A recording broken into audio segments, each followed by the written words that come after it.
Ahead of the president's visit, CBS 4's Eliott Rodriguez spoke with the White House press secretary, Josh Earnest, about the president's visit and other headline-making topics. Eliott is now in the newsroom with the details. Well, Erica, I spoke to White House Press Secretary Josh Earnest about a number of issues, including U.S. relations with Cuba, immigration reform, and Medicaid expansion. But we started our conversation talking about the president's interest in the upcoming hurricane season.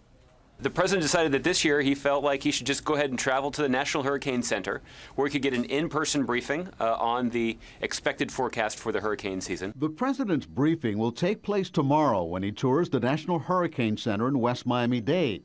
Press Secretary Josh Earnest told me the president wants to meet with local officials who may come calling in the event a hurricane hits South Florida. And he wants to make sure that state and local officials continue to be in close touch with federal officials who are responsible for supporting them as they respond to a local hurricane situation. During his visit, the president may get an earful on his efforts to reestablish relations with Cuba just 90 miles away. The president's hopeful that by promoting greater engagement between our two countries and even between our two peoples, that we can have more impact on the Cuban government, that we can put greater pressure on them. Josh, you've been quoted as saying the president has expressed an interest in visiting the island. What has he said specifically about visiting Cuba?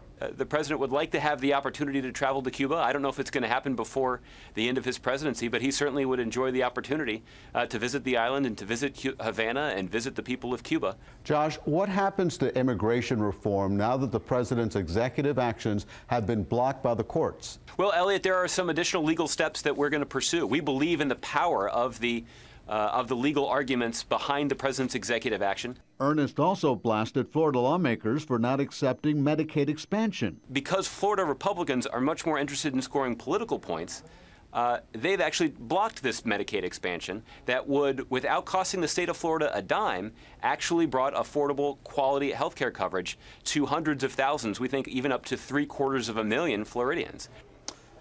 Now, on that issue, the Florida legislature will meet in a special session starting Monday to try to pass a budget and address the thorny issue of Medicaid expansion. Eliott Rodriguez, CBS 4 News.